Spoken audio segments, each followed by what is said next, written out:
মৃত্যুর 3 দিন আগে মৃত ব্যক্তির মধ্যে 3টি আলামত প্রকাশ পায়। মানুষ যখন পৃথিবী ছেড়ে দুনিয়া থেকে চলে যাবে, কবরের যাত্রী হয়ে যাবে, চিরস্থায়ী জায়গাতে চলে যাবে, দুনিয়ার মায়া ত্যাগ করে, ওই মুহূর্তে মানুষের ভিতরে 3টি সিমটম লক্ষ্য করা যায়।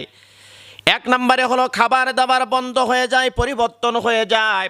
আগে কত খাবার খেত, অনেক খাবার খেত, মুখে অনেক রুচি ছিল, কিন্তু দেখা যায় মৃত্যুর আগ মুহূর্তে এসে মানুষটা যখন বুঝতে পারে আমি আর দুনিয়াতে বেঁচে থাকবো না, আস্তে আস্তে করে তার খাবারটা সংকীর্ণ হয়ে আসে।